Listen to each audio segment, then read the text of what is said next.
Hello guys, and welcome back to another episode of Pokémon The Alternate Take.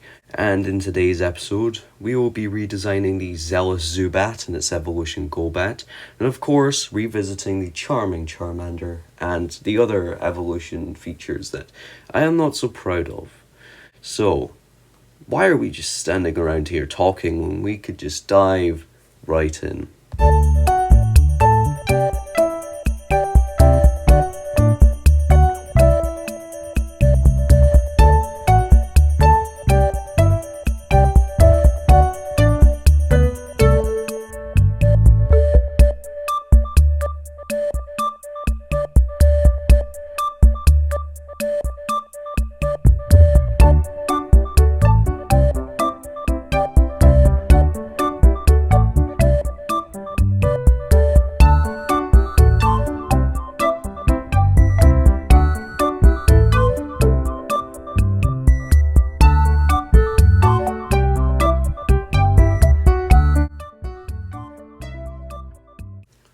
Zubat, the Bat Pokémon, a dark and flying type.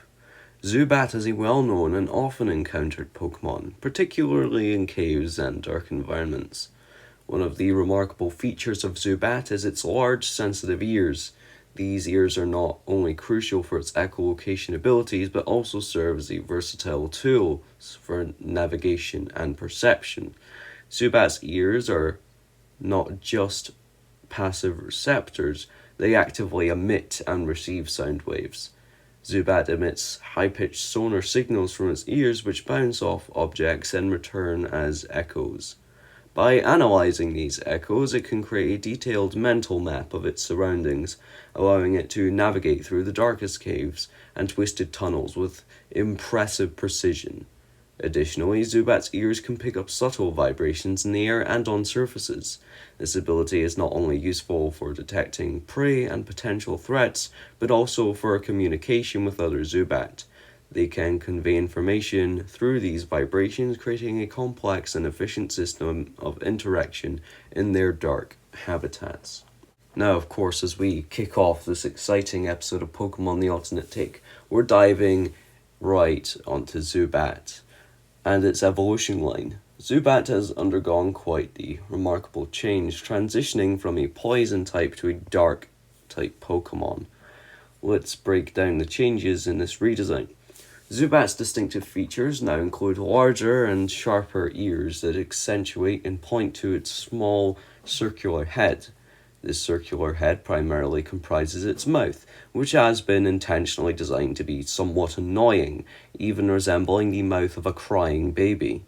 This choice is a playful nod to the common exasperation many Pokémon fans feel when encountering Zubat in caves throughout the games. So many damn times. As for the colour scheme, Zubat's signature purple hue has taken on a deeper, more bluish tone. This change is significant because it shifts away from the poison theme. But fear not, as we will revisit the poison type element when we delve into the redesign of Crobat in the Johto region. To add to Zubat's unique look, it sports a round fur pelt which will play a pivotal role in Golbat's design evolution, a concept we will explore in depth right now.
Golbat, the Bat Pokémon, a dark and flying type. Known for its relentless and eerie presence in dark caves, Golbat is a creature that strikes both awe and trepidation to the hearts of trainers. It has evolved past the need for eyes, relying instead on echolocation to navigate its surroundings with pinpoint accuracy. Golbat's distinctive feature is its menacing mouth, which it uses as a tool of annoyance. Many reports suggest that Golbat willfully bites at anyone it preys on, seemingly for no other reason than to disrupt and agitate. This behavior has led some to believe that Golbat takes perverse pleasure in causing annoyance, adding an unsettling layer to its already enigmatic reputation. Trainers encountering Golbat in caves are advised to proceed with caution, as its penchant for mischief can quickly turn a peaceful exploration into quite the chaotic ordeal. Now let's journey into the evolution of Zubat, the one and only Golbat. Traditionally, when Zubat evolves into Golbat, it gains eyes, but in this intriguing redesign we've taken a different route. Gone are the eyes, embracing the false idea, but saying phrase of as blind as a bat to the fullest. Instead, Golbat's ears now sport patterns that vaguely resemble eyes, giving it a unique and somewhat eerie appearance. Even Zubat had ears patterns that resemble eyes if you look closely enough. Golbat's head has elongated to accommodate a more expressive mouth, adding character to its overall look.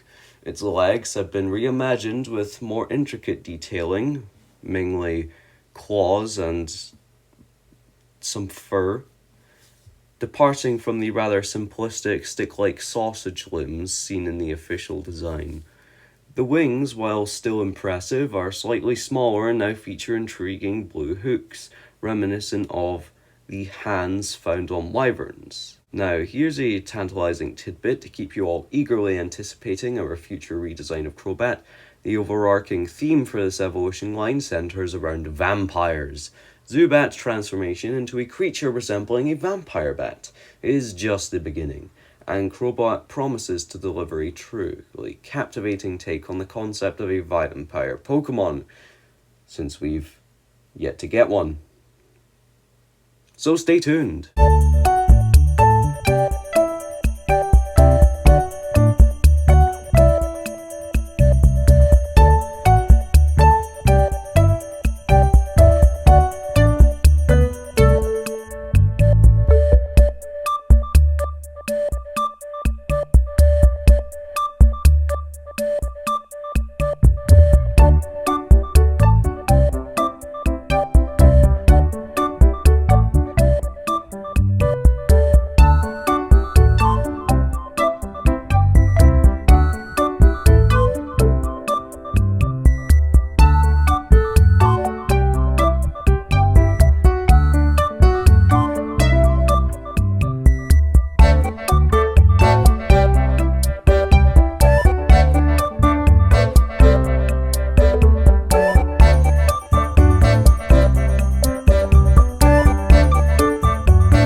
So I think all the Pokédex entries were fine, so there's no changes to them. But of course, like in the last episode, we did redesigns for the Bulbasaur line. The ones that I weren't particularly happy with since I'd already redesigned the Bulbasaur line. In fact, the only one that hasn't been redesigned is the G-Max Venusaur, since I had done Ivysaur previous to that episode again. But here, we're redesigning some of the Charmander line, specifically the ones that I don't like. You might remember my previous takes on these fire-breathing Pokemon, but I had a nagging feeling that a few things needed a makeover.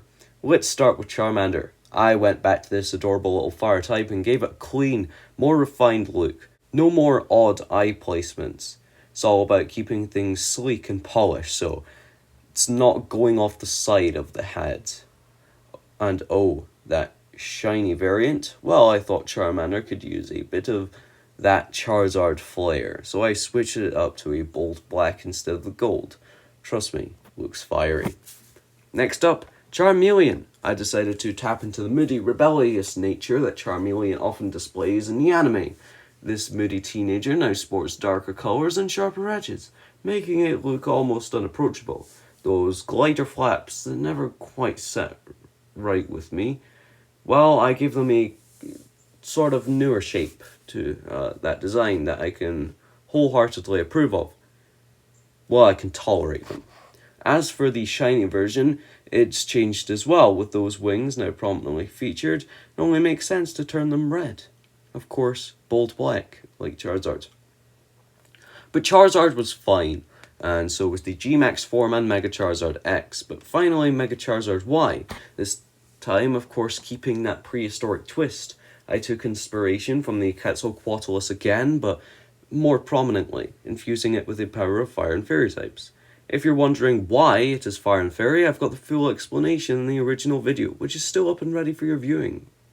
Remember that iconic Y symbol on its chest?